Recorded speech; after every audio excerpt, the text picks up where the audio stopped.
Hi guys, and welcome to Rufus and Doofus. My name's Chico and I'll be your host today. So what have I got for you today? Well, I wanted to answer some questions that I got in the comments. I figured I'd better do a video of it. That way I don't have to keep answering the same questions, but hopefully I can explain it better also. It had questions regarding what I thought were some of the most important things to be done to the RV when you first get it.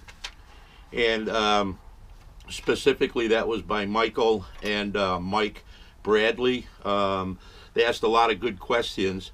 And what I did is by no means the only way to do things. People may have different problems, different preferences that they want to take care of first. But regarding some of the upgrades that I did, they were simple and they were to increase the efficiency, especially on the electrical side of the coach. So here we go. What do I think is important? Well, one of the things I wanted to address was number one, the bad coach battery that was in the DC side, the house battery. It had been completely ruined by bad maintenance. And also, a lot of that problem with that battery was contributed to by the old style converter that's in the coach. And by old style, I mean it only charged at one rate. Really didn't know what the battery was doing, what voltage it was at, what capacity it was at. It just constantly charged at a certain voltage. And if it was plugged in and the battery was charged, it would just continue to overcharge the battery. So great way to ruin a brand new battery is just don't replace the converter, and I'm sure that that battery will die within a year. So what I did is I put two brand new batteries in the coach. The original battery was a 12 volt battery, and it was a deep cycle, but it was more of a combination. Whoever put it in put in a marine battery, which is meant for deep cycle, but also is a starting battery. So what I did is I purchased two 6-volt golf cart batteries. And the reason I did that is because it's very easy to hook them up in series to get 12 volts. And also the two batteries had much more capacity than the single 12-volt battery had in amp hours. Okay, so more amp hours, same voltage, two batteries. The other thing, obviously, because I put new batteries in and I didn't want to kill them, I changed the converter that was in the coach, an old style one, a dumb converter. By dumb, meaning it doesn't monitor the battery, doesn't know what to do, it just keeps charging. And I replaced that with a Progressive Dynamics, I believe that's the name of the company, 60 amp smart charger with a Wizard in it. And the Wizard has 4 different charging stages.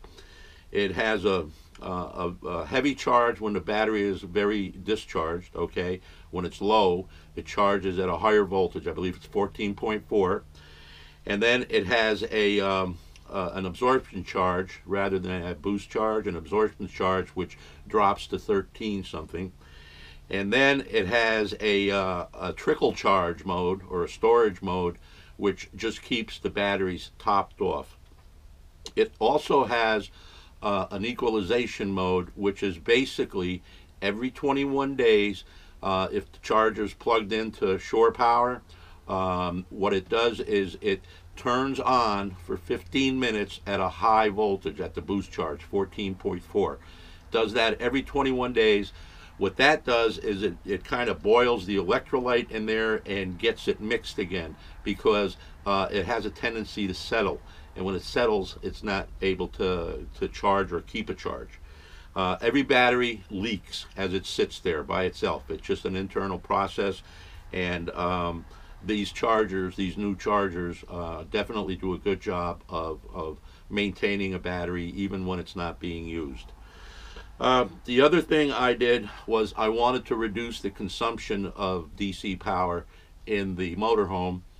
So I changed my regular bulbs that were in the DC sockets to LED. And it was a question as to what size. Now, the ones that were prevalent in the coach on the ceiling lights and such were an 1141 with a single contact point bayonet light bulbs. There's also lights in the coach, I believe there's 3 or 4 of them, that are like lamps that come off the wall. And I was surprised, but the bulb in there is different. The code on that one that I could read off of it was 12 volt 32 CP. Had a little trouble, but I did find it. And the bulb replacement for the double contact one, okay, turned out to be an 1157. It was in the numbers on the diode bulb to replace this. Now, I haven't received that bulb yet. I ordered it, haven't received it, but I'm sure it's going to work. At least I hope it will. Now, the other ones with the single contact, those bulbs are 1141, and they were replaced by an 1156 diode bulb, which I did receive, and they work perfectly. And in both instances, I ordered the ultra white. I didn't want, you can get them in amber, you can get them in colors, you can get them in everything, but I ordered the ultra white. I just want white light for a lot of reasons, even because, you know, shooting videos and stuff, it's better to have the white light. The outfit that I ordered them from was on eBay, and make note of this, it's Auto Saver 88. And he's the guy that seems to have all the light bulbs that I needed, and I hope that that holds true for your motorhome also. Now, another thing that I'm doing in the future is I'm going to try and put in solar panels. Obviously they're expensive, so you know, I'm not rich. I have to wait until I have some dollars. But I've researched out some different companies, and I found some are more advantageous price-wise and also quality-wise than others. I can share that with you at some point if you'd like to know. And I really don't want to share it now because I haven't totally made a decision as to which one I'm going to go to. But having said that, with my solar panels, I can do what I want to call a half a job, which is put my solar panels in and use them in the beginning just to keep my batteries charged to full capacity while I'm using this, if I'm boondocking and everything. Most excuse me, most of the items in the coach, I shouldn't say most, but a lot, run off of DC. All your lights and such, they're all DC. The AC comes into play when you're running your air conditioner, and by the way, I won't be able to do that even if I have solar, because my plan is to put in 4 more golf cart batteries for a lot of amp hours, but at the rate that an air conditioner uses power, it would probably tax the system very badly. Even if the inverter could handle it, it would just drain the batteries very quickly. So I wouldn't be using it for that. I mean, if you're going to run your air conditioner, you don't have many choices except your generator and shore power. Now, not only am I thinking about putting an inverter in down the road, but once my solar system is set up in order to maintain my DC side with a large amount of capacity, more so than I need for DC operation, but I want to have that capacity when I change over and also put an inverter in. Putting in the solar panels, getting them to the batteries with a controller is not a big deal. The big deal happens when you go from there to an inverter and then have to feed that into your AC circuitry. There's some switching that has to be done that's got to be automatic or manual to let it know where it's getting its power from. So that gets complicated and also much more expensive. The other thing I wanted to mention is that once I do have the panels in and I do have the inverter in, I want to make sure that the controllers and monitors and all the other little gadgets that go with the inverter are all compatible. And what I mean by that is if you go with one company for an inverter, you may not be compatible for other equipment that will monitor it or give you readouts on it or whatever.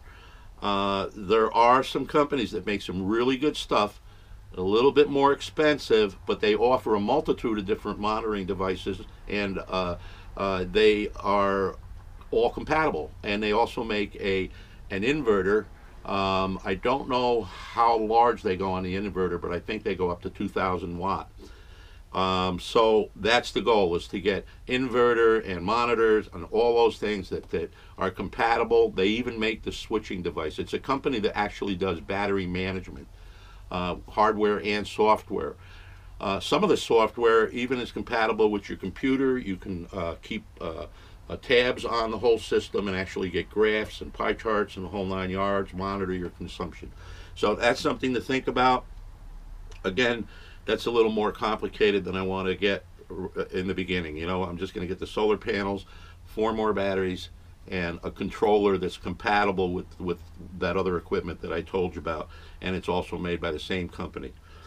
So another thing is that rather than putting in a 115 or 110 volt AC television, what I'm thinking about is getting a Marine Smart TV LED, which would have built-in Wi-Fi, the whole 9 yards, so that you can do all your internet searching and everything on the TV or on your computer.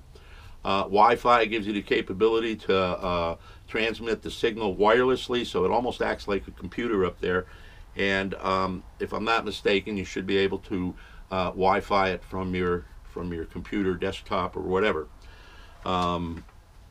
Also making use of WiDi, which is wireless display.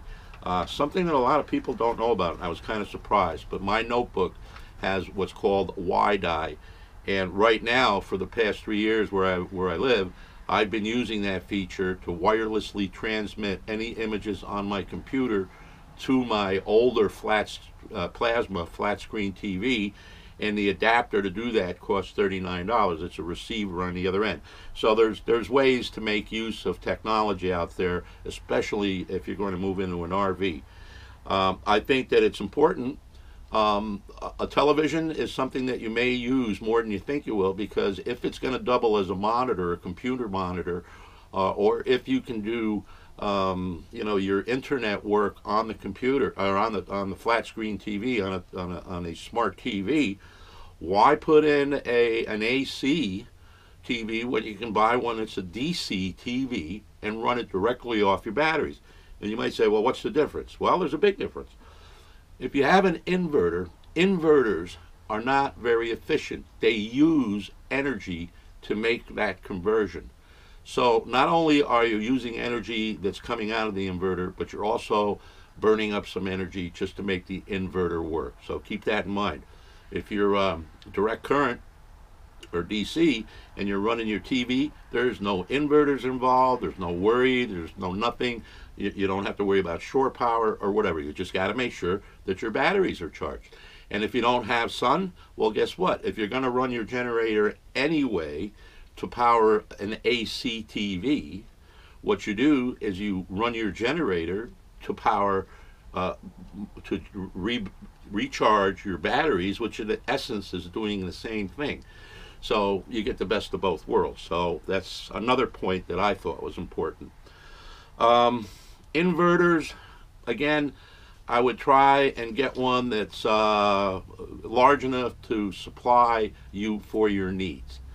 You know, you don't have a dishwasher in here, you don't have a wash machine. Some motorhomes do. They may require more power from an inverter, but I'm trying to find appliances that work on DC so that, number one, I don't have to go with as large an inverter, and number two, I don't have to suffer the inefficiencies of the inverter and the expense. And when I say other appliances, I saw a coffee maker out there that works on 12 volt DC. I mean, it works just like an AC unit, but it uses 12 volts DC. So those are the things that I thought were important for me to get done or want to get done as quickly as possible. Some I've been able to do, and some, like the solar panels and such, are just going to have to wait until I have the money. Another important thing, one of the first things I did was to tune up my generator. If your generator isn't running efficiently, it can cost you money and fuel, and it can cause you problems because of the fluctuations. If it's, you know, going slow and fast and slow and fast, or stalls, it just causes a ton of problems. So very important take the time to tune up your generator, keep it, maintained well, clean, and change your oil regularly. I haven't had to change the oil in mine as of yet, but I've got it running so that it purrs like a kitten. I could almost balance a nickel on the top of the thing. And then the other thing is common sense when you're using things in your RV. You don't want to draw a lot of power from a lot of different sources. I mean, it'd be nice to plug in your coffee maker, take a hot shower, get the blow dryer going, and whatever else is running on DC. I don't know if it's nighttime, your lights. I mean, it just doesn't make sense. So spread it out over the day. Make the coffee when you're not doing something else. Use your lighting frugally at night. You don't have to light up the whole coach, especially if you're single and you're out in the front. You don't need the bedroom lights on, things like that. You're gonna have to just practice some common sense and being frugal with your energy. So that's it, Mike and Michelle and Mike Bradley. I hope I answered your questions. You had a lot of great questions. Thank you for following my videos, and please, if anybody else out there has any suggestions at all, I'm very open-minded. This is my first RV. I don't know anything about RVs, but I've had a lot of different life experiences which have helped me to do the things that I've been doing with the RV that I have right now. And again, thank you for all the comments. Thank you for watching my videos. And please don't forget to give me a thumbs up or a thumbs down. Let me know how I'm doing. And I hope you subscribe. So you guys have a great day and take care.